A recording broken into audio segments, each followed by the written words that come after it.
आपण 49व्या प्रश्नावरती आलोय, म्हणजे जवळपास मराठी आणि जीएस चे सगळे प्रश्न सोडून झालेत. आता याच्या पुढे काय सुरू होणार आहे तर तुमचा आणि माझा आवडीचा विषय. काय विषय बघा, गणित. आणि गणिताबरोबर काय बुद्धिमत्ता. गणित आणि बुद्धिमत्ताचे प्रश्न जर विचार केले तर साधारणतः 51 प्रश्न आपल्याला पेपरमध्ये बघायला मिळतात.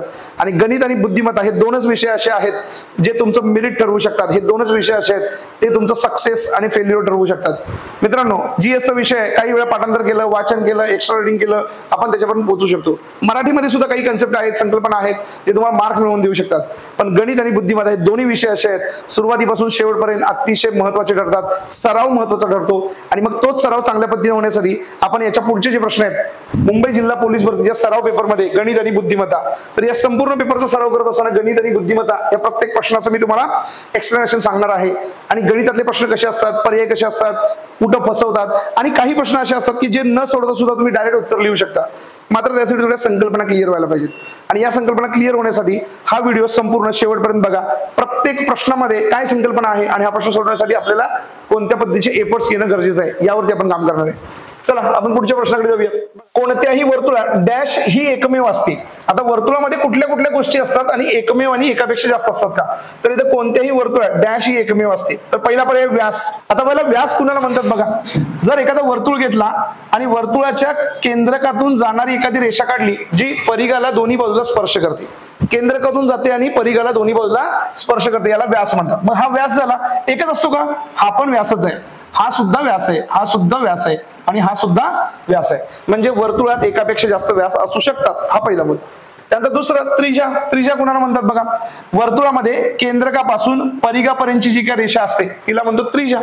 मग ही त्रिज्या झाली, मग ही पण त्रिज्याच आहे, ही सुद्धा त्रिज्या, ही सुद्धा त्रिज्या, ही सुद्धा त्रिज्या आणि ही सुद्धा त्रिज्या. एकापेक्षा जास्त त्रिज्या असू शकतात. त्याच्यानंतर बघा जीवा. जीवा कुणाला म्हणतात तर एका वर्तुळामध्ये परिघांना दोन्ही बाजूला स्पर्श करणारी रेषा मात्र केंद्रकातून जात नाही, तिला म्हणतात जीवा. मग ही जीवा आहे, ही सुद्धा जीवा, ही सुद्धा जीवा, ही सुद्धा जीवा. अशा वर्तुळामध्ये एकापेक्षा जास्त जीवा असू शकतात.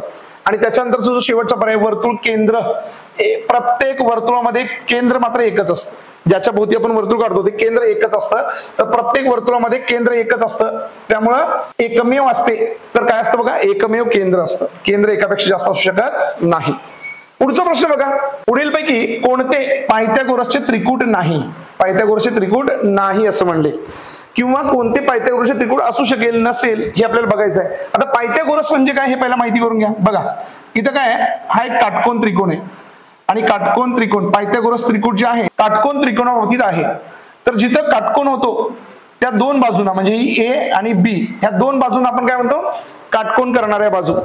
आणि बरोबर काटकोनाच्या समोर जी असते तिला म्हणतो आपण कर्ण. तर हा तिरका जो आहे तो काय बघा कर्ण. मी आता त्याला म्हणतो सी. म्हणजे काटकोन करणाऱ्या दोन बाजू आहेत ए आणि बी आणि त्याच्या समोरची तिरपी रेषा आहे त्याला म्हणतो आपण कर्ण. तर पायथागोरस सिद्धांत काय सांगतो, काटकोन करणाऱ्या बाजूंच्या वर्गांची बेरीज ही कर्णाच्या वर्गा इतकी असते. म्हणजे जर तुम्ही ए या बाजूचा वर्ग केला आणि बी या बाजूचा वर्ग केला, या दोघांची बेरीज घेतली तर नक्कीच सी या बाजूच्या वर्गा इतकी येते. आणि जेव्हा ए बी आणि सी ह्या तीन बाजू असतात त्यांना आपण म्हणतो पायथागोरसचं त्रिकूट. म्हणजे एखाद्या संख्येला आपण त्रिकूट ठरवायचं असेल तर सगळ्यात मोठी जी संख्या आहे तिचा वर्ग आणि उरलेल्या दोन संख्येचा वर्ग यांची बेरीज समान यायला पाहिजे. तर त्याच्यासाठी आता पर्यायामध्ये बघा 41 ही सगळ्यात मोठी संख्या आहे, इथं 9 आणि 40 आहे. तर 9चा वर्ग असतो 81 आणि 40चा वर्ग असतो 1600. 81 आणि 1600 यांची जेव्हा बेरीज घेणार आहे तेव्हा याच्या एकक स्थानी 1 येणार आहे आणि 41च्या वर्गात सुद्धा एकक स्थानी 1 येणार आहे. त्यामुळे हे पायथागोरसचं त्रिकूट आहे.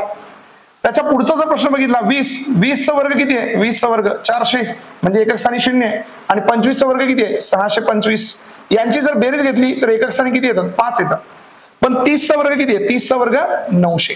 जर इथं यांच्या बेरजेमध्ये एकक स्थानी 5 येतो आणि 30च्या वर्गात एकक स्थानी 0 येतो तर हे पायथागोरसचं त्रिकूट असू शकणार नाही. इथं 8चा वर्ग किती आहे, 8चा वर्ग 64 म्हणजे एकक स्थानी 4 आहे. आणि इथं 15चा वर्ग 225 म्हणजे एकक स्थानी किती आहे 5.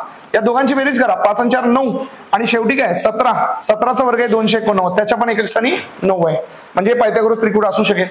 6चा वर्ग किती आहे, 6चा वर्ग 36 आणि 8चा वर्ग किती आहे 64. या दोघांची बेरीज करा, 6 आणि 4 10 म्हणजे एकक स्थानी काय येणार आहे 0 आणि 10च्या वर्गात एकक स्थानी काय येणार आहे 0. म्हणजे हे सुद्धा पायथागोरसचं त्रिकूट आहे. फक्त हे 20, 25 आणि 30 हेच पायथागोरसचं त्रिकोण असू शकणार नाही म्हणले. म्हणून आपलं योग्य उत्तर काय बघा 20, 25, 30. अतिशय सोपा प्रश्न आहे. भूमितीवरती जास्त भर देताना बघायला मिळतात आपल्याला मुंबईच्या पेपरमध्ये. तर भूमिती पक्क करून जावा, ज्याच्यामधून तुम्हाला हमखास मार्क मिळतील. एका समभुज चौकोनाचे कर्ण 16 आणि 12 आहेत. तर त्या समभुज चौकोनाची परिमिती काय म्हणले. आता परिमिती म्हणजे काय, चारही बाजूंची बेरीज. बरं, समभुज चौकोन आहे म्हणजे चारही बाजूंची लांबी समान असणार आहे. आता समभुज चौकोन आहे, चारही बाजूंची लांबी समान असणार आहे, इथपर्यंत ओके.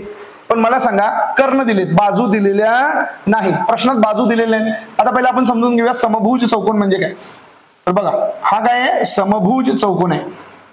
समभुज चौकोन आहे म्हणजे चारही बाजू समान असतात. म्हणजे ही बाजू समान आहे, ही पण बाजू समान आहे, ही पण तेवढीच आहे, ही पण तेवढीच आहे. चारही बाजू समान आहेत पण चारही कोण काटकोन नसतात. हे जे कोण आहेत ना हे काटकोन नसतात. ठीक आहे. आता चारही बाजू समान आहेत पण कर्ण किती आहेत. हा एक कर्ण आहे तो किती आहे 16 आणि हा एक कर्ण आहे तो किती आहे 12. ठीक आहे. जेव्हा समभुज चौकोनाचे कर्ण काढतो ना तेव्हा त्याच्यामध्ये एक खासियत असते. समभुज चौकोनाचे दोन कर्ण जेव्हा एकमेकाला छेदतात तेव्हा तिथं काटकोन तयार होतो. काय तयार होतो, काटकोन तयार होतो. दुसरी एक बाजू अशी आहे, जर हा कर्ण मी 16 आहे असं म्हणत असलो संपूर्ण, तर जेव्हा हे छेदतात तेव्हा ते बरोबर मध्यात छेदतात. म्हणजे त्याची ही बाजू किती 8, ही बाजू किती 8. आता हा कर्ण जर 12 असेल 12 तर तो बरोबर मध्यात छेदतो. म्हणजे ही बाजू किती आहे 6 आणि ही बाजू किती आहे 6. म्हणजे समभुज चौकोनाचे कर्ण एकमेकाला मध्यात छेदतात आणि जिथं छेदतात तिथं काटकोन तयार होतो. मग जर तुम्ही हा एवढाच भाग ऑब्झर्व केला किंवा हा एवढा भाग जरी ऑब्झर्व केला, मी तुम्हाला हा एवढाच भाग इकडे बाजूला दाखवतो बघा. हा एवढाच भाग जर तुम्ही ऑब्झर्व केला तर तो असा दिसतो. इथं काटकोन आहे, इथं काटकोन आहे. काटकोनाची एक बाजू 6 आहे आणि दुसरी बाजू किती आहे 8. आता थोड्या वेळापूर्वी आपण बघितलं काटकोन करणाऱ्या दोन बाजूंच्या वर्गांची बेरीज किती असते, कर्णाच्या वर्ग आहेत की. मग 6चा वर्ग किती, 6चा वर्ग 36, 8चा वर्ग किती 64 आणि या दोघांची बेरीज किती आली 100. आणि हा 100 कुणाचा वर्ग आहे तर 10चा. याचा अर्थ ही समोरची बाजू किती आहे 10. येते लक्षात. तर पायथागोरसचा सिद्धांत वापरूनच आपण समोरची बाजू मिळवली 10 आणि ही काटकोनाची कर्ण आहे, काटकोनाचा कर्ण. पण जेव्हा हाच कर्ण तुम्ही समभुज चौकोनात बघताय तेव्हा तो कर्ण कुठे आहे इथं. म्हणजे एक बाजू किती आहे 10 सेंटीमीटर, ही बाजू किती आहे 10, ही सुद्धा किती आहे 10 आणि ही सुद्धा किती आहे 10. मग जेव्हा आपण हे पूर्ण सोडवलं तेव्हा आपल्या लक्षात आलं की समभुज चौकोनाचा कर्ण 16 आणि 12 होता तर त्याची बाजू आपल्याला 10 मिळाली. आणि परिमिती म्हणजे 10 अधिक 10 अधिक 10 अधिक 10, 4 वेळा 10 घेतला म्हणजे उत्तर किती आलं 40. किती सोपं आहे. समभुज चौकोनाची परिमिती किती आहे 40 आहे. बघा पुढचा प्रश्न काय आहे, 2 त्यानंतर 6, 18 आणि यामध्ये 7व्या पदापर्यंत असलेल्या सर्व संख्यांची बेरीज विचारली. एकूण पद किती आहेत 7 आणि 7व्या पदापर्यंतच्या सर्व संख्यांची बेरीज करायची आहे. पण या संख्या बघा 2च्या नंतर 6 आलेत, 6 नंतर 18 आलेत. 2च्या ऐवजी 6 घेताना इथं गुणिले 3 केलेत, परत गुणिले 3. याचा अर्थ संख्यांची 3 पट करत पुढे चाललोय, बरोबर आहे. मग याच्यानंतर जेव्हा आपल्याला 7व्या संख्येपर्यंत जायचं आहे तर बघा पहिली संख्या 2 आहे, दुसरी संख्या काय 2 त्रिक 6, त्यानंतर 6 त्रिक 18. आता 18 त्रिक 54 होतात आणि 54 ची 3 पट करायला पाहिजे. काय आवश्यकता नाही आपल्याला, फक्त 4 ची 3 पट करा. 4 त्रिकम 12, एकक स्थानी 2 आहेत. आता या 2 ची 3 पट करा, 2 त्रिक 6, 6 ची 3 पट करा, 6 त्रिक 18. या पद्धतीने असं पुढे तुम्ही फक्त एकक स्थानची 3 पट करत गेला तरी चालेल. बघा 1 2 3 4 5 आणि 6, त्यानंतर 7, एकूण 7 संख्या झाल्या. या 7 संख्यांची बेरीज करायची आहे. आपण फक्त लास्ट डिजिटची बेरीज करूया. इथं काहीतरी संख्या असणार आहे बरं का, येते का लक्षात. अशी मोठी संख्या असेल पण आपण फक्त लास्ट डिजिटचा विचार करतोय. याच्यामध्ये बघा 2 आणि 6 8, 8 आणि 8 किती झाले 16, 16 आणि 4 20, 20 आणि 2 22, 22 आणि 6 किती आहेत 22 आणि 6 28, 28 आणि 8 किती आहेत 36. म्हणजे बेरजेमध्ये एकक स्थानी काय येणार आहे 6 येणार आहे. मग इकडे बेरजेमध्ये एकक स्थानी 6 असणार आहे, एकच पर्याय. हे आपलं उत्तर आहे. संपूर्ण संख्या शोधायची गरज नाहीये आणि संख्या शोधून त्यांची बेरीज करायची तर अजिबात गरज नाहीये. फक्त लास्ट डिजिट वरून आपण उत्तरापर्यंत पोहोचू शकतो. खूप सारे प्रश्न असे असतात थोडंसं स्किल लावलं तर आपण कॅल्क्युलेशन न करताही उत्तरापर्यंत पोहोचू शकतो. आणि स्किल लावण्यासाठी काय करायचंय, स्किल लावण्यासाठी काय करायचंय, वेद फाउंडेशनच्या चॅनेलला सबस्क्राईब करायचंय. तुम्हाला सगळं स्किल मध्ये तयारी करून घेतो, चिंता करू नका. स्किल तुमचं इम्प्रूव्ह होईल. अनुष्काला दरमहा 15,000 पगार आहे. अनुष्का ही कुणाची, अनुष्का अनुष्का कोहलेंची, येते का लक्षात. अनुष्का कोहलेंची, तिला दरमहा पगार किती आहे बघा 15,000 पगाराची नोकरी मिळाली. आणि प्रत्येक महिन्याला 100 रुपये पगारामध्ये वाढ मिळाली. इथे लक्षात, तिला दरमहा पगारामध्ये 100 रुपये वाढ मिळाली आणि आपल्याला विचारले 20 महिन्यानंतर तिचा पगार किती असेल. आता पगार होता 15,000 आणि प्रत्येक महिन्याला 100 रुपये वाढलेत म्हणजे 20 महिन्यामध्ये 2,000 वाढले पाहिजे. 100 गुणिले 20 म्हणजे 2,000 पगार वाढला. आणि मग आपण काय म्हणतो 15,000 अधिक 2,000 आणि आपण 17,000 उत्तराकडे जातो. मित्रांनो इथं 100% तुमचा कार्यक्रम होणार आहे. समजतंय का? इथं काय केलंय बघा, 20 महिन्यानंतर पगार किती असेल विचारले. तिला पगार लागला 15,000 म्हणजे पहिल्या महिन्याचा जो नोकरी आहे तिथं 15,000 पगार मिळणार ना. पहिल्या महिन्यात पगार किती आहे 15,000 आणि इथून पुढे 20 महिने पगार वाढणार आहेत. म्हणजे काय सांगितलं 20 महिन्यानंतर म्हणले इथून पुढं पहिल्या महिन्याचा पगार आहे 15,000 आणि याच्यापासून 20व्या महिन्यापर्यंत पोहोचण्यासाठी उरलेत महिने किती 19 आणि मग या प्रत्येक महिन्यात पगार किती वाढणार 100 रुपये म्हणजेच किती झाले 1,900 आणि सुरुवातीचा पगार होता 15,000. 15,000 अधिक 1,900 म्हणजे 20 महिन्यानंतर तिचा पगार असणार आहे 16,900 आणि हे आपलं बरोबर उत्तर आहे. 16,900 हे बरोबर उत्तर आहे. ज्याने ज्याने या प्रश्नाचं उत्तर 17,000 लिहिलं ना त्यांचा कार्यक्रम झाला म्हणून ओळखायचं आणि कार्यक्रम होण्यापासून वाचायचं कसं ते मात्र 100% मी तुम्हाला सांगणार आहे. मित्रांनो या छोट्या छोट्या गोष्टी आहेत, याच्याकडे जर लक्ष दिलं तर आपण कार्यक्रम होण्यापासून वाचू शकतो. कार्यक्रम म्हणजे काय, प्रश्नपत्रिका सोपी हो, सिली मिस्टेक करून आलो आणि ही सिली मिस्टेक मुंबईच्या पेपरला तुम्हाला महागात पडू शकते. आपण खूप खबरदारीने पेपर सोडवायचा आहे, प्रश्न काळजीपूर्वक वाचायचे. काय प्रश्न आहे बघा, याच्यामध्ये सांगितले 25 त्याच्यानंतर कॉमा त्याच्यानंतर 35 पुन्हा एकदा कॉमा आणि 35 या संख्या प्रमाणात आहेत. या संख्या प्रमाणात आहेत. जेव्हा 4 संख्या प्रमाणात असतात, 4 संख्या प्रमाणात किती संख्या बघा 25 35 35 आणि m 4 संख्या प्रमाणात असतात तेव्हा मध्यपदांचा गुणाकार बरोबर अंत्यपदांचा गुणाकार असतो. म्हणजेच आपण काय करणार बघा 35 गुणिले 35 बरोबर 25 गुणिले m आणि काय सांगितलं आपल्याला m ची किंमत शोधायची आहे. m ची किंमत आणि m ची किंमत शोधताना हे 25 काय करतात यांना शिफ्ट करा इकडे म्हणजे 35 गुणिले 35 इकडचे m 25 आहेत ते इकडे येताना काय झाले भागिले. संक्षिप्त रूप द्यायचं आहे 5 5 25 आणि 5 7 35 पुन्हा 5 1 5 आणि 5 7 35 काय शिल्लक राहिलो 7 7 49 म्हणजे m ची व्हॅल्यू किती आली 49 आहे का बरं 49 हे बघा इकडे 49 पर्याय. अतिशय सोपा प्रश्न होता. काय शिकलो आपण प्रमाणात 4 संख्या असतात तेव्हा मध्यपदांचा गुणाकार बरोबर अंत्यपदांचा गुणाकार. खूप सोपा प्रश्न आहे. एकक दशक शतक हजार 10,000 लक्ष 7,58,000 सेंटीग्रॅम. सेंटीग्रॅम म्हणजे किती हेक्टोग्रॅम असं म्हणलं हेक्टोग्रॅम. सेंटीग्रॅमचं हेक्टोग्रॅम मध्ये रूपांतर करायचं आहे. त्याच्यासाठी तुम्हाला हा चार्ट माहिती असणं गरजेचं आहे. बघा समजा हे ग्राम असतील ठीक आहे ना ग्राम तर त्याच्या डाव्या साईडला डेक्का त्यानंतर हेक्टा आणि किलो असे 3 घटक आहेत आणि त्याच्या उजव्या साईडला डेसी सेंटी आणि मिली. कन्व्हर्जन मध्ये बघा ग्राम जर मध्ये असतील तर त्याच्या उजवीकडे 3 घटक आहेत आणि डावीकडे 3 घटक आहेत. आता दिलेली माहिती सेंटीग्रॅम 7,58,237 कुठे आहेत इथं 7,58,237 आणि विचारलं की आपल्याला हेक्टाग्रॅम म्हणजे तिकडून तुम्हाला डावीकडे यायचं. किती घरं डावीकडे यायचं 1 2 3 आणि 4 घरं डावीकडे यायचं. सेंटीग्रॅमचं हेक्टाग्राम कन्व्हर्जन करताना 4 घरं डावीकडे यायचं आहे म्हणजेच 4 अंक सोडून दशांश चिन्ह द्या 1 2 3 आणि 4 काय आलं उत्तर 75.8237 आहे का पर्याय हो आहे. दुसरा पर्याय बघा 75.8237. कन्व्हर्जन मध्ये उजवीकडून डावीकडे येताना जेवढी घरं डावीकडे यायचं तेवढे अंक सोडून दशांश चिन्ह द्यायचं. खूप सोपा प्रश्न आहे कन्व्हर्जन वाला. काय प्रश्न आहे बघा वर्तुळाकृती बागेचा व्यास किती आहे बघा व्यास 50 मीटर आहे तर त्या बागेच्या कडेने 2 फेऱ्या मारण्यासाठी किती मीटर अंतर चालावं लागेल. बघा एक वर्तुळाकृती बाग आहे बगीचा आणि त्याचा व्यास किती आहे 50 मीटर आहे. त्याचा व्यास किती आहे 50 मीटर आणि बागेभोवती 2 फेऱ्या मारायच्या आहेत वॉकिंग करायचं बघा येते का लक्षात आणि 2 फेऱ्या मारण्यासाठी किती चालावं लागेल. आता बागेभोवती म्हणजे हे जे बागेच्या सभोवताली आपण फिरणार आहे याला म्हणतो वर्तुळाचा परिघ आणि मग परिघात सूत्र काय परिघात सूत्र 2 पाय r. आता प्रश्नामध्ये आपल्याला 50 मीटर हे काय दिले व्यास दिले आणि हे सूत्रामधलं r म्हणजे काय r म्हणजे त्रिज्या दिलेली नाही पण व्यास दिलाय.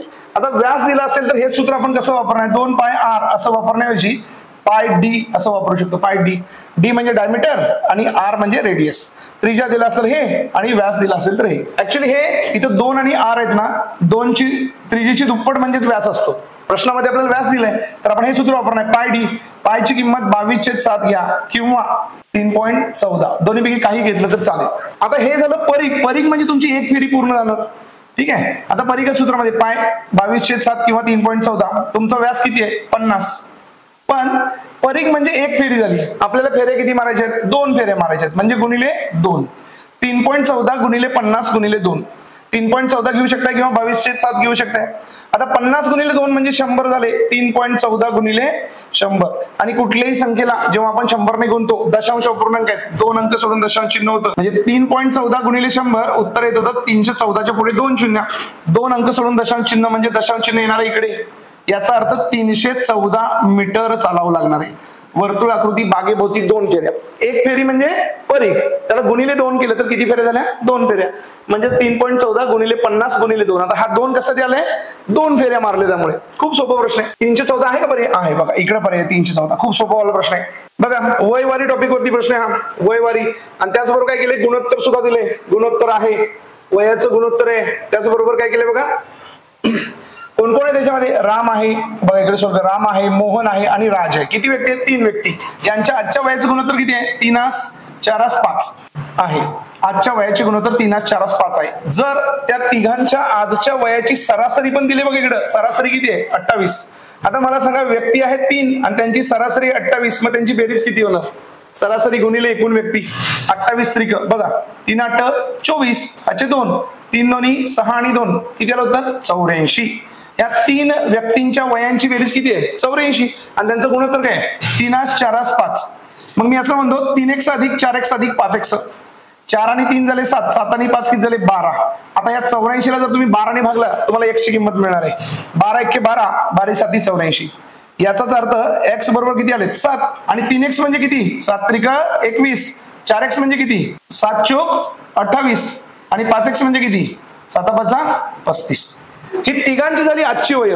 पण आपल्याला प्रश्न आजचे विचारले का असेल तर 5 वर्षानंतर, हे सगळ्यात महत्वाचं आहे, राम आणि मोहन यांच्या वयाची बेरीज किती असेल?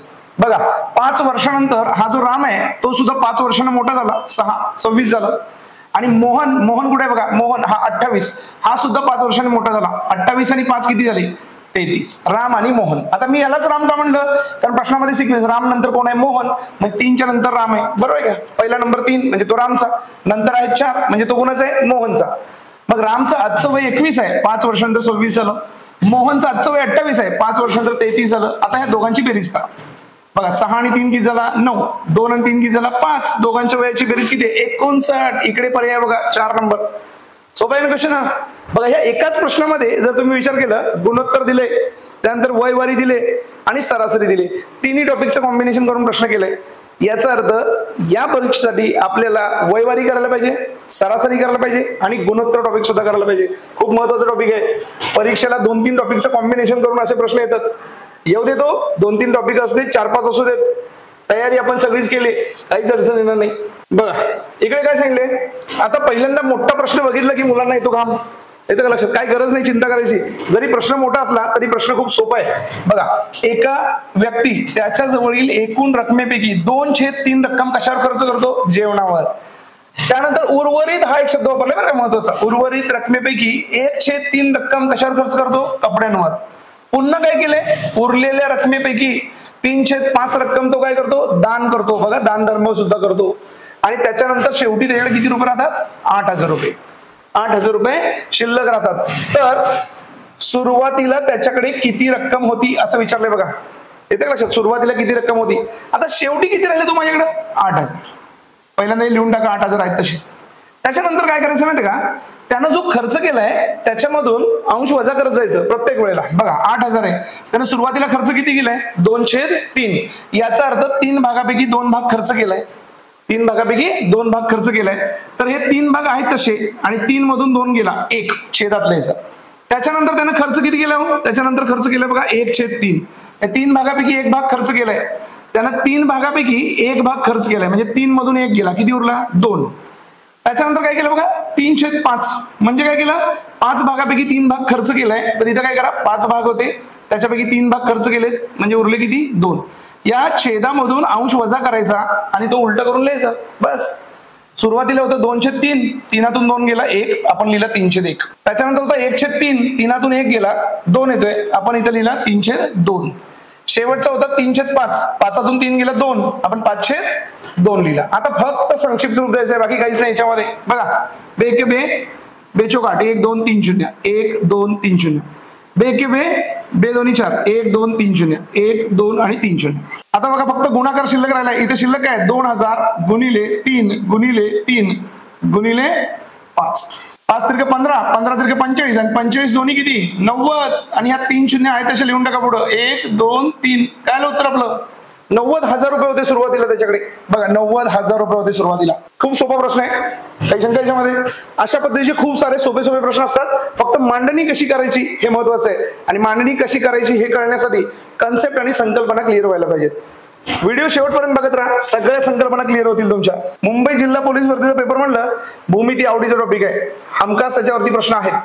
काय प्रश्न विचारलाय बघा. सोबतच्या आकृतीमध्ये चौरसाची बाजू किती आहे? 14 सेंटीमीटर. त्या चौरसामधून जर वर्तुळ कापल्यानंतर उर्वरित भागाचं क्षेत्रफळ काय विचारले? एक चौरस आहे, चौरस म्हणजे चारी बाजू समान असतात, 14 सेमी. इकडे किती आहे? 14 सेमी.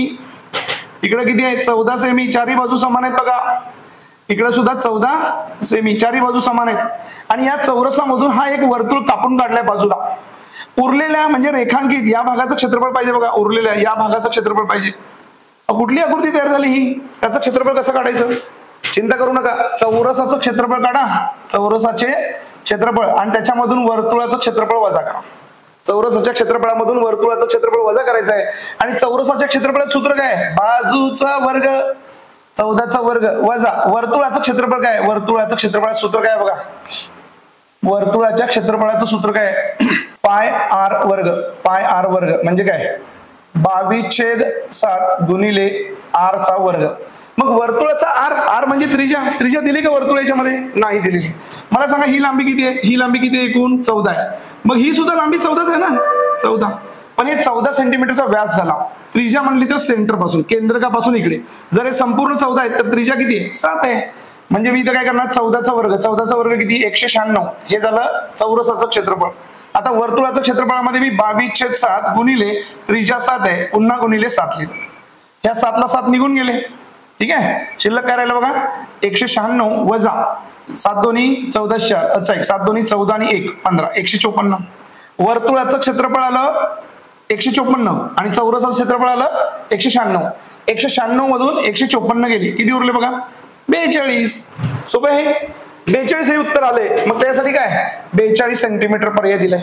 व्यवस्थित कार्यक्रम झाला म्हणायचा आपला. काय झालं? व्यवस्थित कार्यक्रम झाला. कारण 42 उत्तर नुसता काढून उपयोग नाही बाळा. आपल्याला विचारले क्षेत्रफळ आणि क्षेत्रफळाचं एकक सेंटीमीटर मध्ये येईल का? अजिबात नाही येणार, अजिबात येणार नाही. मग इथं काय? सेंटीमीटर, चौरस सेंटीमीटर एकक येणार, पण 48 आहे ते, नाही चालणार उत्तर. इथं चौरस सेंटीमीटर आहे पण 42 नाही मित्रा, 24 लिहिलेत. 42 आणि 24 बघा, फक्त अंकांची अदला बदली केले, घाई गडबड करायची नाही. बरोबर उत्तर काय? 42 चौरस सेंटीमीटर. सोपा क्वेश्चन हा, खूप सोपा प्रश्न आहे. 42 चौरस सेंटीमीटर. उत्तर पण बरोबर काढले, फक्त एकक चुकलं की आपला कार्यक्रम होणार आहे. समजतंय? तर एककाकडे विशेष करून लक्ष देणं गरजेचं आहे. बोट आणि प्रवाह याच्यावरती प्रश्न आला बघा. बोट आणि प्रवाह. एका बोटीचा प्रवाहाच्या दिशेचा वेग किती आहे? 32 किलोमीटर प्रति तास. आणि प्रवाहाच्या विरुद्ध दिशेचा वेग किती आहे? 28 किलोमीटर प्रति तास. आता बघा, बोट जेव्हा संत पाण्यात धावत असते तेव्हा त्या बोटीचा वेग असतो. पण बोट जेव्हा प्रवाहाच्या दिशेने धावते, दिशेने, तेव्हा काय होतो? त्या बोटीचा संत पाण्यातला वेग आणि प्रवाहाचा वेग यांची बेरीज झालेली असते. आणि बोट जेव्हा प्रवाहाच्या विरुद्ध दिशेने धावते तेव्हा संत पाण्याचा वेग वजा प्रवाहाचा वेग, कारण प्रवाह बोटीला मागे ढकलत असतो, विरुद्ध दिशेने धावताना वजाबाकी होते.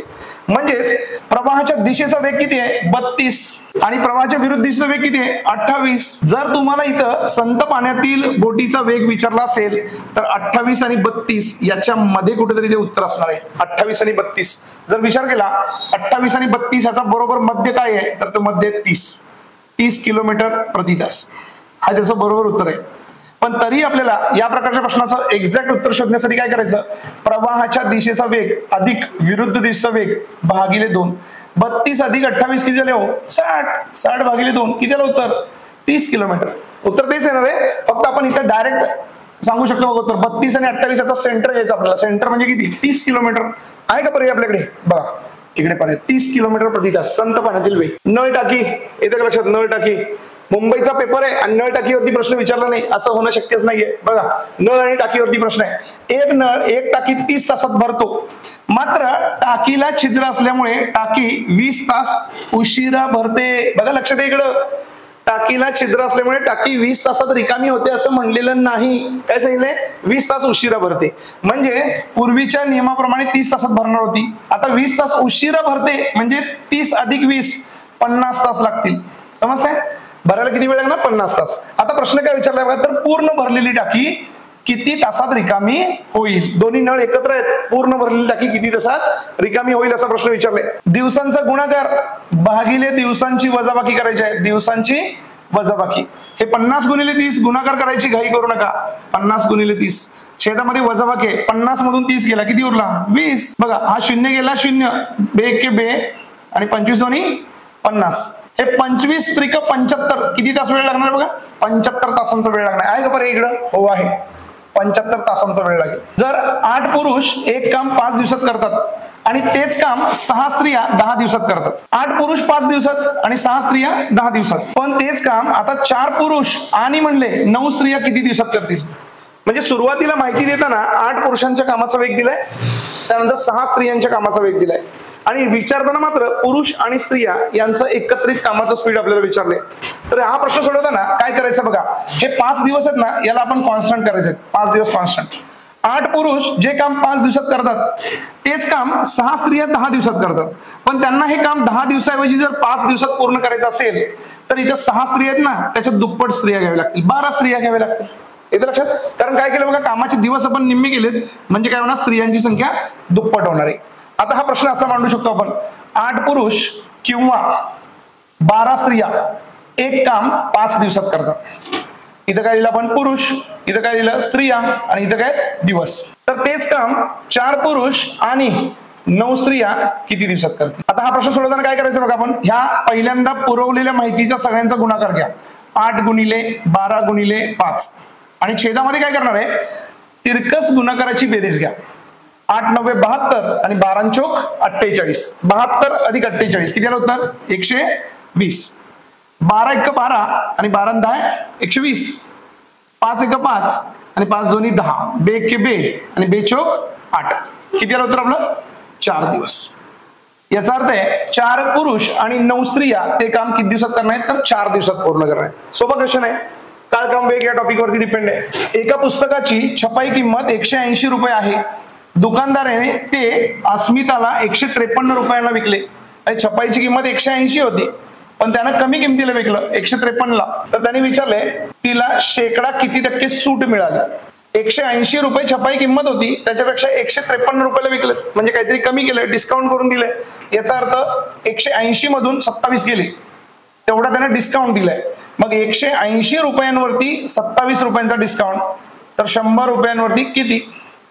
तिरकस गुणाकार करायचा फक्त बस. 100 गुणिले 27 भागिले 180. हा 0 गेला 0, इकडं 9 दोन्ही 18, 9 त्रिक 27, बे के बे, बे पंच 10 आणि 5 त्रिक किती झाले हो? 15. किती टक्के सूट मिळाले? 15% सूट मिळाले. सोपा क्वेश्चन आहे हा. एका रकमेवर 10% दराने 2 वर्षाचे चक्रवाढ व्याज 210 रुपये असेल. एका रकमेवर एक्स रक्कम माहिती का आपल्याला? नाही. 2 वर्षाचं चक्रवाढ व्याज 210 रुपये. मग आपण जर पर्यायीच्या मदतीने गेलो, पर्यायीच्या मदतीने समजा 2000 रुपये घेतले, 2000 रुपयांचे पहिल्या वर्षीच 10% दराने व्याज किती झालं? 200 रुपये. आणि दुसऱ्या वर्षीचं किती होणार? पहिला ह्याच्यावरचं 200 येणार आणि ह्याच्यावरचं आणि 20 रुपये येणार, म्हणजे टोटल किती होणार? 420 रुपये होतील. तर 2000 हा पर्याय आपल्यासाठी उपयोगाचा नाहीये. त्याच्याऐवजी 1000 घ्या. जर मुद्दल 1000 असेल, 1000 त्याच्या वर्षी 10%ने पहिल्या वर्षीचं व्याज किती झालं? 100 रुपये. मग दुसऱ्या वर्षीचं मुद्दलावरचं व्याज किती झालं? 100 रुपये. पण इकडे काय सांगितलं त्यांनी? चक्रवाढ व्याजाने. चक्रवाढ व्याजाने म्हणजे व्याजावर सुद्धा व्याज असतं. या 100 रुपयाचं व्याज किती झालं? 10 रुपये. आणि या सगळ्यांची बेरीज किती आहे? 210. म्हणजे जर 210 रुपये व्याज मिळवण्यासाठी मुद्दल किती होती? 1000 रुपये चक्रवाढ व्याजाने. बघा पुढचा प्रश्न काय बघा. दर साल दर शेकडा 5 दराने 36,500 रुपयांचे 11 मार्च पासून 7 एप्रिल पर्यंत सरळ व्याज काढायचे. 11 मार्च पासून 7 एप्रिल पर्यंत सरळ व्याज. आणि मग सरळ व्याजाचं सूत्र काय? मुद्दल गुणिले दर गुणिले कालखंड भागिले 100 असं सूत्र आहे सरळ व्याजाचं. पण हातला जो कालखंड आहे ना तो वर्षामध्ये असायला पाहिजे. पण इथं देताना कालखंड दिलाय 11 मार्च पासून 7 एप्रिल पर्यंत. पहिल्यांदा किती दिवस आहेत ते चेक करूया. मार्च महिना 31 दिवसांचा होता, त्याच्यामधले पहिले 10 दिवस घेतलेले नाहीत, कारण 11 मार्च पासून पुढे घेतले आपण, तर पहिले 10 दिवस नाहीयेत, तर मार्च मधले 21 दिवस आहेत. आणि एप्रिलमध्ये 7 एप्रिल पर्यंत म्हणले, त्याच्या पुढचा विचार करायचा नाही. तर एप्रिलचे 7 दिवस, टोटल किती दिवस झाले बघा, 28 दिवस झाले. 28 दिवसाचं व्याज काढायचं आपल्याला. मग त्याच्यासाठी या सूत्रामध्ये थोडंसं आपल्याला बदल करायला लागेल. बघा सूत्रामध्ये मुद्दल सांगितले, मुद्दल आपण लिहून टाका. किती आहे बघा, 36,500. त्यानंतर दर माहिती आपल्याला, व्याजाचा दर किती आहे, 5 दर आहे. आणि कालखंड लिहिताना आपण वर्षामध्ये लिहायला पाहिजे, पण आपल्याकडे आहेत दिवस, 28 दिवस लिहिलेत. आता जेव्हा आपण हे वर्षामध्ये लिहिण्याऐवजी दिवसात लिहिले तर हे 28 दिवस आहेत, त्याच्याऐवजी छेदामध्ये 365 दिवस लिहायचे आपल्याला, छेदामध्ये 365. आणि हे सूत्रामधले 100 आहेतच. आता फक्त संक्षिप्त रूप द्यायचं. बघा हा 0 गेला 0, हा 0 गेला 0. त्यानंतर इकडे 365 ला 365 गेले, शिल्लक काय राहिलं, 5 गुणिले 28 यांचा गुणाकार. बघा 85 40 याचे 4, 5 दोन्ही 10, 10 आणि 4 किती आले, 14. म्हणजे सरळ व्याज किती होणार आहे 28 दिवसांचं, 140 रुपये होणार आहे. एक सोपा क्वेश्चन आहे पुढे. बघा एका व्यापाऱ्याने 1000 रुपये उसने घेतले आणि त्यावर 140 रुपये व्याज दिले. म्हणजे रक्कम किती होती, 1000 रुपये, आणि त्यावर व्याज किती दिले, 140 रुपये. म्हणजे त्यांना व्याजासहित परत किती केले, 1140 रुपये परत केले. प्रश्नामध्ये पुढे काय सांगितले बघा, 12 हप्त्यामध्ये परत करण्याचे कबूल केले. 12 हप्त्यांमध्ये. मग आपण 1140 ला डायरेक्ट 12 ने जर भागलं तर काय उत्तर मिळेल बघा, 12 ने 1140, 12 90 अष्टोदर्शे, 114 मधून 8 6 आणि 12 पंचे 60, 95 रुपयाचा हप्ता बसायला पाहिजे. जर ते 12चे 12 हप्ते समान असते तर 95 रुपये हप्ता बरोबर आहे. पण प्रश्नामध्ये एक अट दिली बघा, त्याचा प्रत्येक हप्ता आधीच्या हप्त्यापेक्षा 10 रुपयांनी कमी असेल. म्हणजे पुढे जाईल तसे हप्ते काय झाले, त्याचे कमी झालेत. म्हणजे अगोदरचा हप्ता मोठा होता, पुढे जाईल तसे हळूहळू हप्ते कमी झाले. जेव्हा या पद्धतीची रचना असते तेव्हा हे भागाकारानंतर मिळालेली जी संख्या आहे ना, तो बरोबर मधला हप्ता असतो. तो बरोबर काय असतो, मधला हप्ता असतो. आता मला सांगा 95 हा जर मधला हप्ता आला, एकूण हप्ते 12 होते, मग मागे किती आणि पुढे किती, तर 95 हा हप्ता नाही होऊ शकत, कारण पुढे 6 हप्ते आहेत आणि मागे किती हप्ते आहेत, 6 हप्ते आहेत. 95 ही मधली रक्कम आहे, याला हप्ता म्हणता येणार नाही. मग 5वा इकडे 6वा हप्ता आहे, इकडे 5वा, इकडे 4था, 3रा, 2रा आणि पहिला. पुढे बघा 7वा, 8वा, 9वा, 10वा, 11वा आणि 12वा, असे पुढे 6 हप्ते आहेत. मागे किती हप्ते आहेत, 6, आणि पुढे सुद्धा 6 हप्ते आहेत. पण 95 ही मधली संख्या आहे. आता आपल्याला पहिला हप्ता शोधायचा आहे, त्यामुळे 95च्या अगोदरची जी संख्या आहे ती जर मी इथे 100 पकडली आणि 95च्या नंतरची जी संख्या आहे ती जर मी इथे 90 पकडली, तर बघा ह्या दोघांमध्ये 10चं अंतर आहे का, 10 रुपयाचा फरक आहे. आता याच्या मागे आलो तर इथे 100च्या ऐवजी काय लिहिणार, 110 लिहिणार आहे. याच्याही मागे आलो तर किती येणार, 120. अजून मागे आलो तर किती येणार, 130. दुसरा हप्ता 140 आणि पहिला हप्ता किती येणार, 150 रुपये. म्हणजे हे जे 95 आहेत ती मधली संख्या असते. जर आपल्याला पुढे जायचं असेल तर 10 वाढवत जायचंय, मागे जातात 10 वाढवत जावा. पण जेव्हा 95 ही मधली संख्या आहे, याच्या मागचा पहिला हप्ता जो आहे तो अधिक 5 करा आणि याच्या पुढचा जो पहिला हप्ता आहे तो वजा 5 करा. म्हणजे पुढचा हप्ता 95 मधून 5 गेले 90 आणि मागचा हप्ता 95 मध्ये 5 मिळाले किती आले, 100. म्हणजे हा 6वा हप्ता 100, 5वा 110 आणि या पद्धतीने जर विचार केला तर पहिला हप्ता किती आहे, 150 रुपये. सोपं आहे हे. हप्ता ज्यावेळी वाढत जातो, कमी होत जातो, या प्रकारच्या रचनेमध्ये भागाकारानंतर मिळणारी संख्या असते ती मध्ये असते, मध्ये. आणि जर हप्ते समान दोन्हीकडे झाले तर मधल्या संख्येला आपण हप्ता म्हणायचा नाही. मागे 6 हप्ते आणि पुढे 6 हप्ते. पुढचा प्रश्न बघा, 500चे 30%चे 50%चे 10% बरोबर किती आहेत. म्हणजे काय करायचं, पहिल्यांदा हे 500 आहेत त्याचे किती करणार, 30% करायचे. 500चे 30%, त्याच्या पुढे काय केलं, 500चे 30%, आलेल्या उत्तराचे पुन्हा 50% करायचे, म्हणून इकडे 50 लिहिलं, 50%. आणि त्याच्या पुढे काय, 10% गुणिले 10%, आपल्याला उत्तर लिहायचं. बघा 0 घालवताना 0 गेला 0, 0 गेला 0, त्याच्यानंतर हा 0 गेला, हा 0 गेला. 500 मध्ये 2 शून्य आहेत, 1 2, इकडचा 1 आणि इकडचा 2. अजून इथं 10 शिल्लक आहेत, 5 आहेत, 5 1 5, 5 2 10. अजून काही शिल्लक आहे का, अजून काही शिल्लक नाही. तर बघा इथं 5 आहेत, इथं 3 आहेत आणि इकडे 1 आहे, 1 आहे. हे 5 त्रिक 15 आणि छेदात किती आहेत, 2. 15 भागिले 2 म्हणजे किती, 7.5. तर या प्रश्नाचं बरोबर उत्तर किती आहे, 7.5. 500चे 30%चे 50%चे 10%, किती आले, 7.5. जे काय सांगितले ना, चे म्हणजे गुणिले, टक्के म्हणजे टक्के, छेदात 100 या पद्धतीने मांडत जायचं पुढं. मग एकदा, दोनदा, तीनदा, अजून 4 वेळा असू देत, काही अडचण नाही, आहे तसं लिहित जायचं पुढं. क्रिकेटच्या टीमसाठी 16 खेळाडू आहेत, त्याच्यामधून 11 खेळाडू निवडायचे आहेत. बघा, क्रिकेटच्या संघामध्ये खेळाडू किती असतात? 11. आपल्याकडे खेळाडू किती आहेत? 16. आणि या 16 मधून 11 लोकांना घ्यायचंय. तर अशा प्रकारे निवड केल्यास किती वेगवेगळ्या प्रकारे निवडी तयार करता येतील असं म्हणले, वेगवेगळ्या प्रकारे. आता या प्रश्नाची मांडणी काय एक्झॅक्ट? 16 खेळाडू आहेत आणि त्यापैकी 11 खेळाडू आपल्याला घ्यायचे आहेत. किती वेगवेगळ्या प्रकारे रचना करता येईल? आता हे 16C11, आता याचा जर अर्थ बघितला तर फॅक्टोरियल घेऊन आपल्याला पुढे प्रश्न सोडवायचा आहे. आता फॅक्टोरियल न घेता त्याच्यापेक्षा एक सोपा शॉर्टकट मेथड आपण बघणार आहे. 16 आणि 11 याच्यामधला डिफरन्स किती आहे? 5. तर 16चा उत्तरार्ध क्रम लिहायचा 16, त्यानंतर गुणिले 15, त्यानंतर 14, गुणिले 13 आणि गुणिले 12. हा उतरता क्रम किती वेळा लिहायचा? 5 पर्यंत लिहायचा. बघा, 1, 2, 3, 4 आणि 5 संख्या लिहायच्या. त्याच्यानंतर हे 5 वेळा लिहिलेत म्हणून हे 11 लिहिण्याऐवजी 5 गुणिले 4 गुणिले 3 गुणिले 2 गुणिले 1 या संख्यांचा गुणाकार घ्यायचा आहे. आता फक्त संक्षिप्त रूप द्यायचं आहे आपल्याला, संक्षिप्त रूप द्यायचं आहे.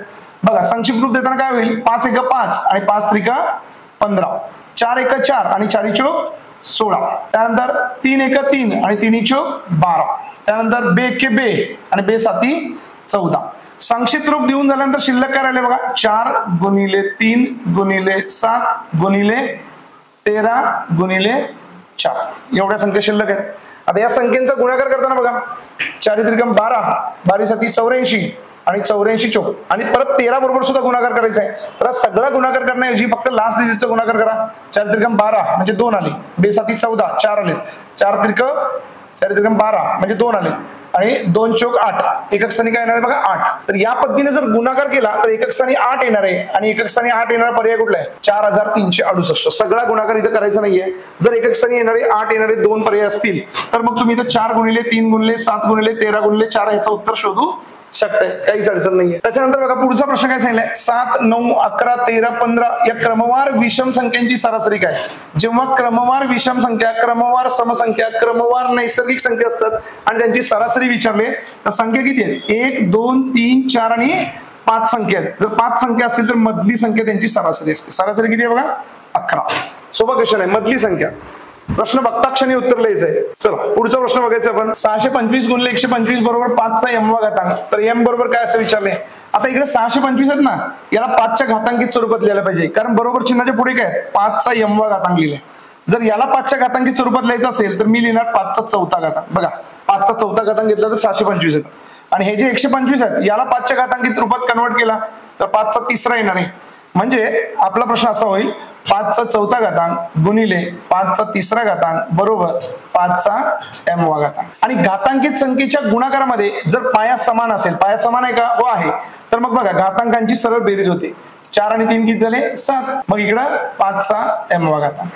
बरोबर चिन्हाच्या डावीकडे 5चा 7वा घातांक आणि उजवीकडे 5चा m-वा घातांक. दोन्हीकडे पाया समान आहे, 5, 5 म्हणजे घातांक पण समानच पाहिजे.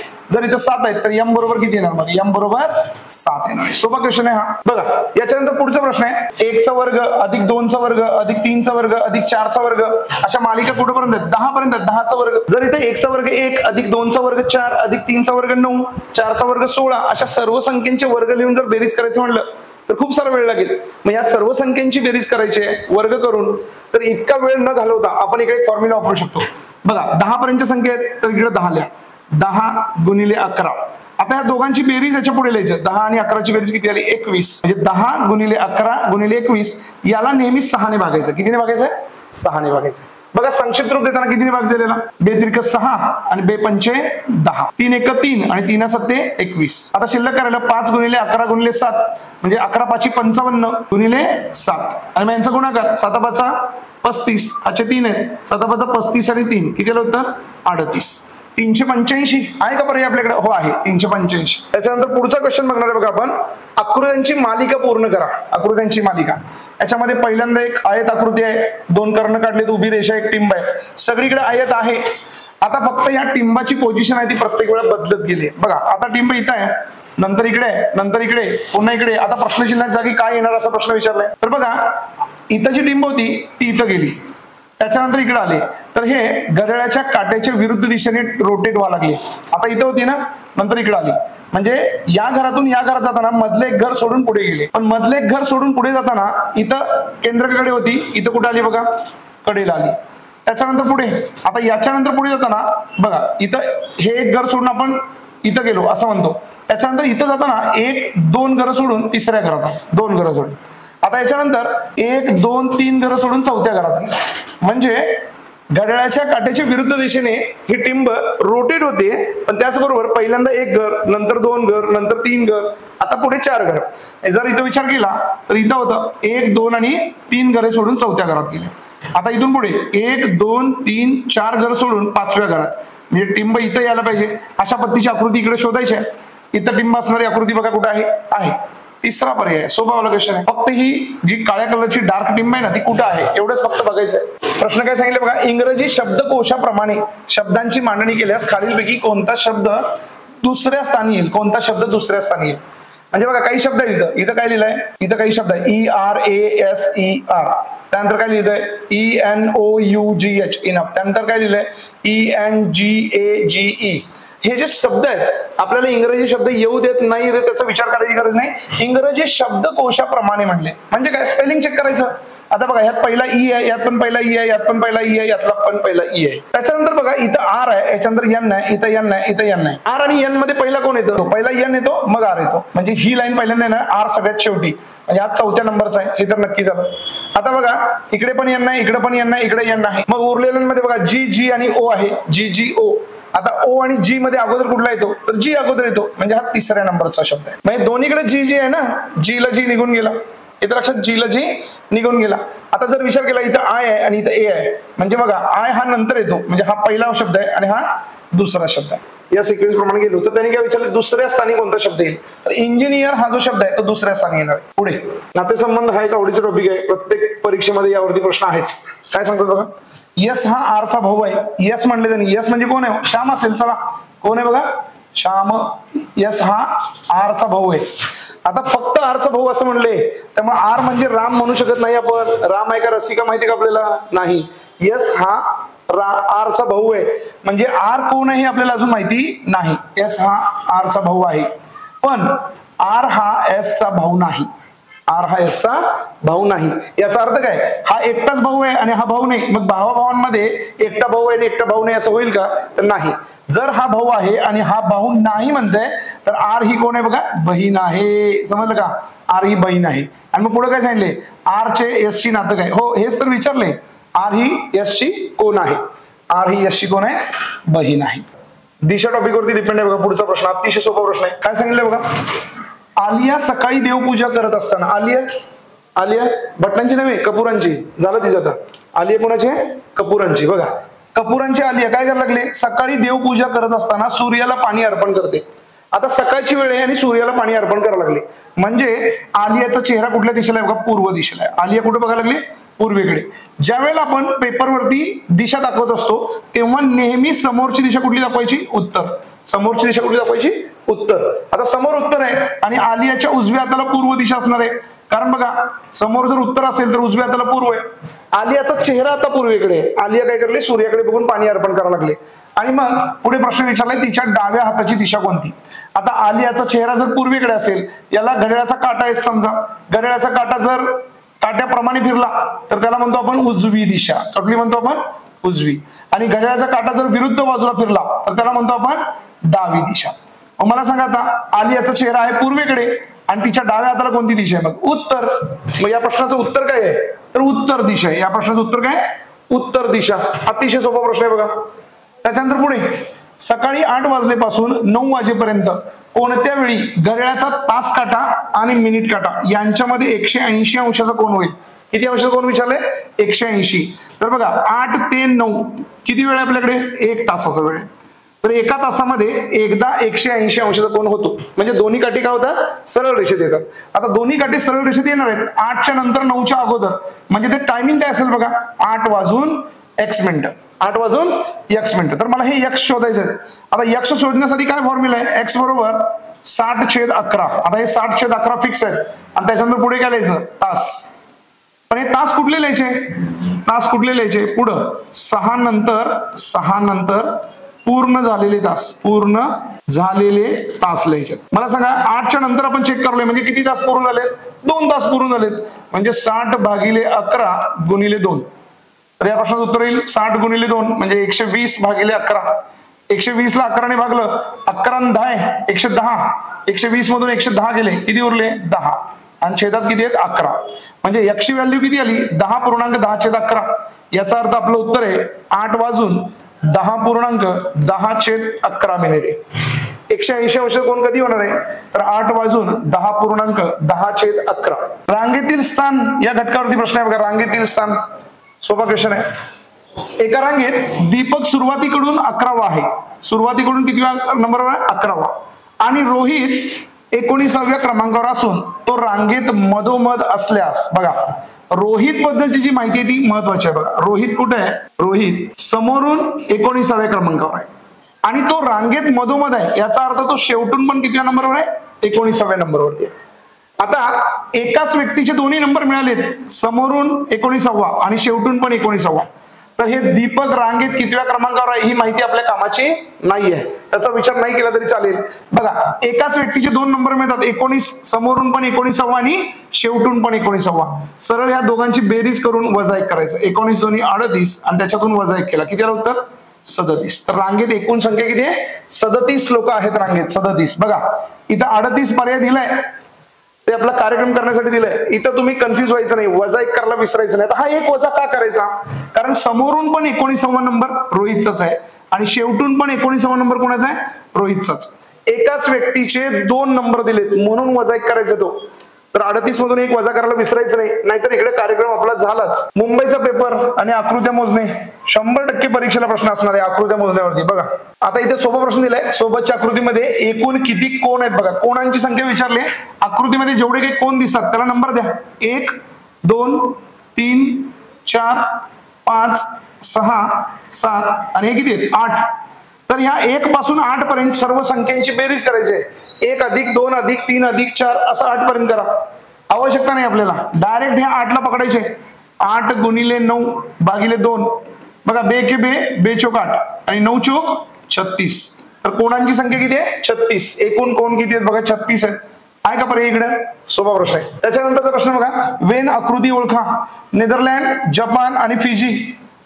काय संबंध आहे, नेदरलँड वेगळी कंट्री आहे, जपान आणि फिजी तीनही वेगवेगळ्या देशांची नावं दिले. पर्याय नंबर 1 बरोबर आहे, ज्यांचा एकमेकाशी काहीच संबंध नाही. 3 वेगवेगळे सरकार, याला म्हणा नेदरलँड, त्यानंतर फिजी आणि इकडे जपान, तिन्ही वेगवेगळे आहेत, प्रत्येकाची आयडेंटिटी ओळख वेगवेगळी आहे.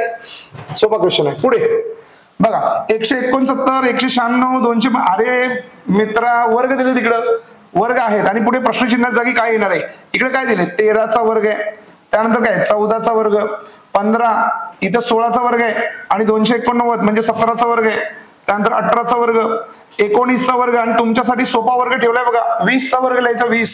20चा वर्ग किती आहे 400. हे बरोबर उत्तर आहे बघा 400. सोपा क्वेश्चन आहे. एका सांकेतिक भाषेत सॅलरी हा शब्द 216 असं लिहितात आणि पॉइंट हा शब्द 125 लिहितात, तर नेक्स्ट हा शब्द कसा लिहिणार. नेक्स्ट बघा इथं 216 दिलेत ना, 216 बघितल्यानंतर आपल्याला आठवलं पाहिजे हा 6चा घन आहे आणि 125 बघितल्यानंतर आपल्याला आठवलं पाहिजे हा 5चा घन आहे. म्हणजे कदाचित आपल्या प्रश्नाचं उत्तर पण कोणत्या तरी संख्येचा घन असायला पाहिजे. आता बघा 27 81 64 49, 49 तर कोणाचाच घन नाही. इथं 27 घन आहे पण 81 कोणाचा घन आहे का नाही. 64 आणि 27 यातलं काहीतरी उत्तर असू शकतं असं वाटतंय आपल्याला, बघूया.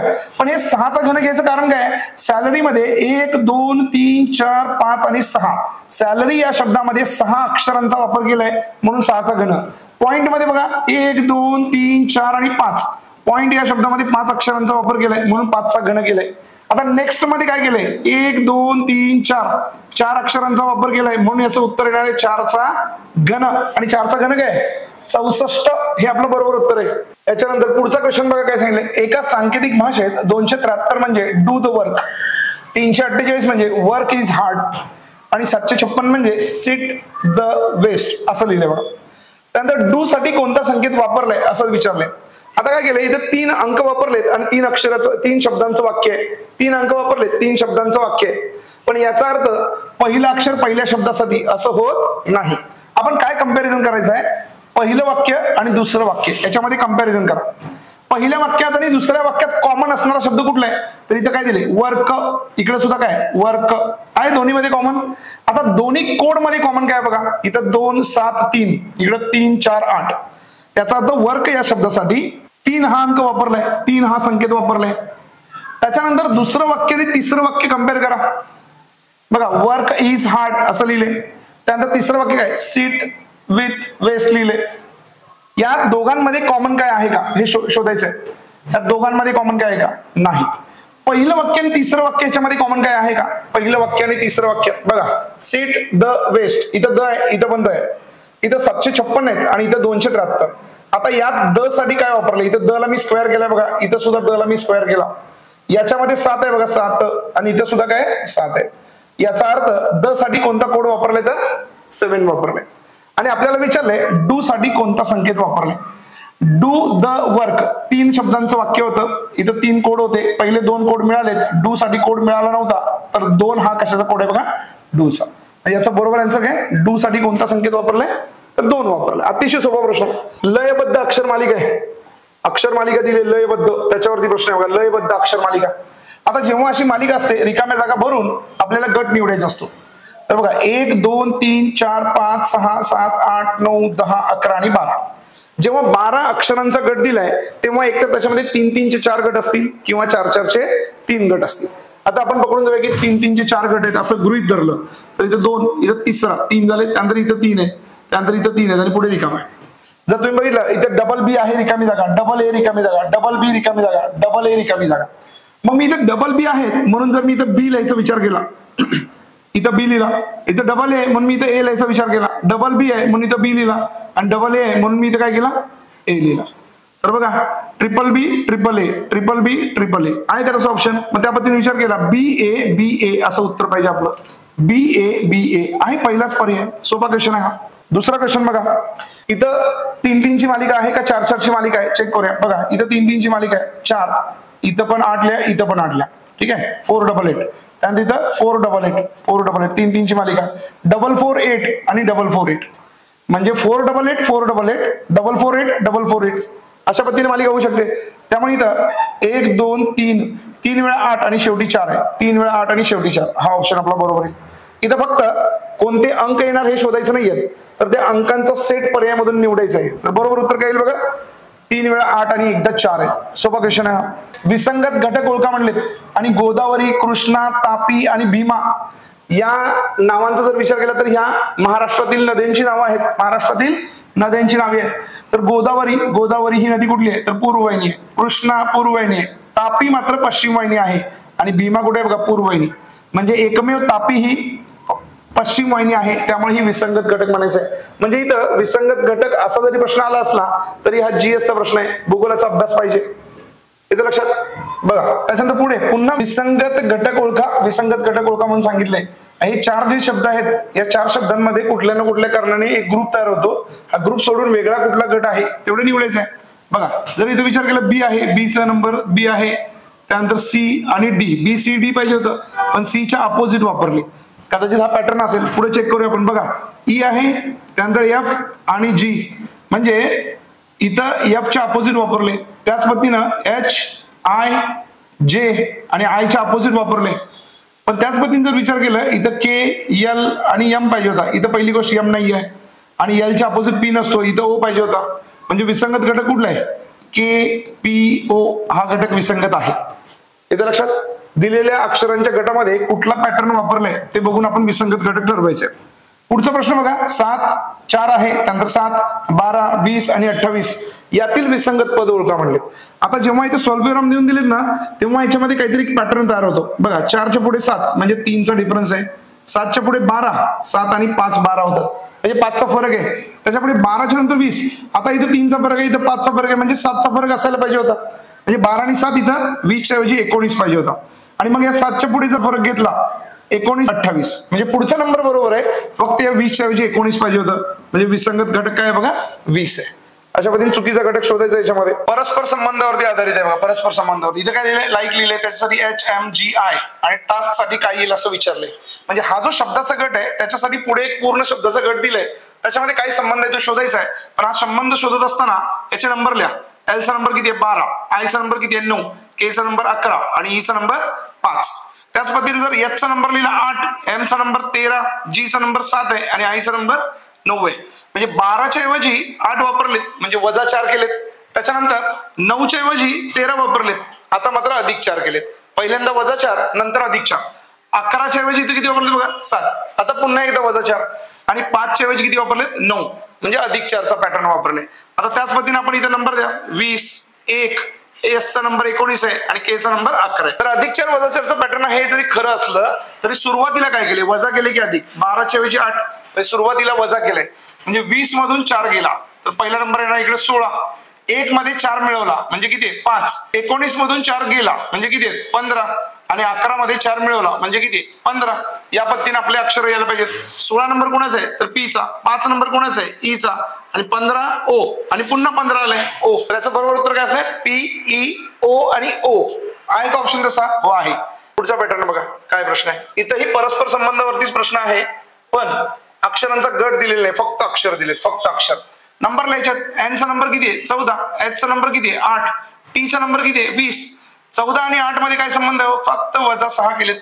20 मधून सुद्धा वजा 6 करा, 20 वजा 6 किती नंबर येईल 14. आणि 14 नंबरचा अल्फाबेट काय आहे, 14 नंबरचा अल्फाबेट आहे N. किती सोपं आहे बघा, अतिशय सोपा प्रश्न आहे. त्यानंतर पुढे इथं 21 लिहिलेत, इथं 361 आहेत. 23 च्या पुढे प्रश्नचिन्ह आहे. 361 बघितल्यानंतर तुम्हाला ओळखलं पाहिजे की हा 19 चा वर्ग आहे. 361 कोणाचा वर्ग आहे 19 चा. इकडे 21 लिहितात आणि 21 च्या पुढे 19 चा वर्ग म्हणजे वजा 2 करून वर्ग केलाय.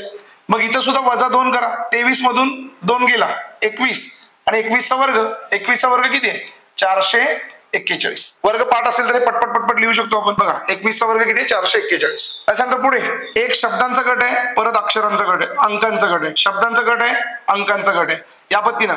पण T चा नंबर किती आहे 20 आणि U चा नंबर किती आहे 21. R चा नंबर किती आहे 18 आणि S चा नंबर किती आहे 19. मग त्याच पद्धतीने Q चा नंबर लिहा, Q चा नंबर किती 17 आणि P चा नंबर किती आहे 16. म्हणजे अगोदर असणाऱ्या अक्षरांचे नंबर फक्त पुढे लिहिलेत.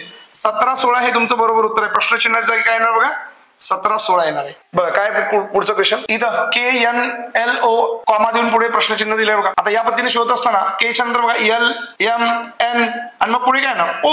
फक्त अक्षरांची मालिका दिली. K नंतर L आला, L नंतर M, M नंतर N आणि N नंतर काय O. मग त्याच पद्धतीने इथं N च्या नंतर बघा N च्या नंतर O, O च्या नंतर P, P च्या नंतर Q आणि Q च्या नंतर काय तर R. खूप सोपा पॅटर्न आहे, अक्षरांची मालिका दिली फक्त बस. O आणि R असं उत्तर असणार आहे का OR.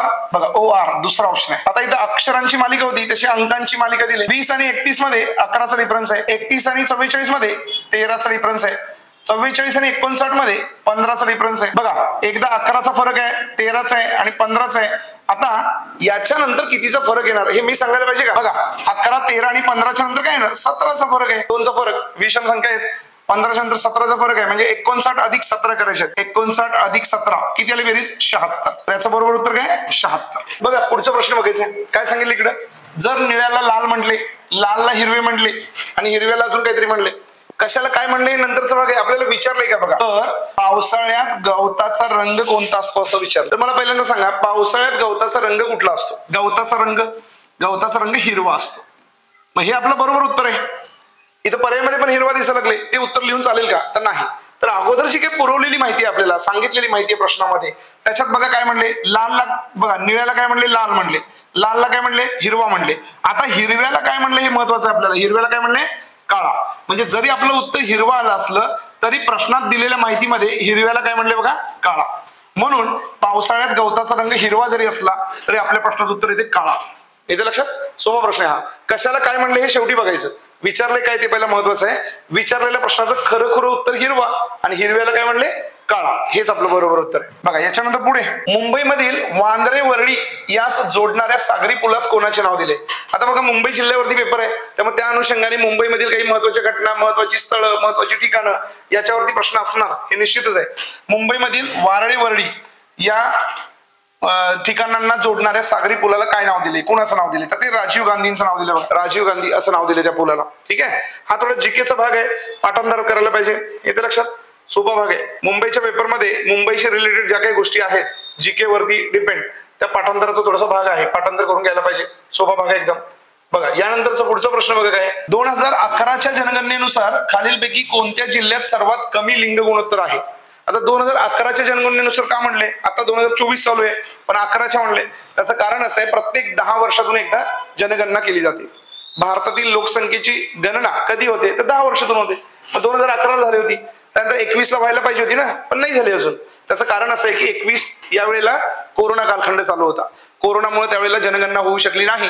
त्यामुळे आता सुद्धा आपण जनगणनेचा विचार करताना 11च्या आकडेवारीचाच विचार करतोय. तर 11च्या आकडेवारीनुसार कोणत्या जिल्ह्यामध्ये सर्वात कमी लिंग गुणोत्तर आहे. आता हे जे लिंग गुणोत्तर म्हणजे काय आहे तर बघा, पुरुष आणि स्त्रिया यांच्यामध्ये गुणोत्तर किती आहे हे सांगायचं आहे.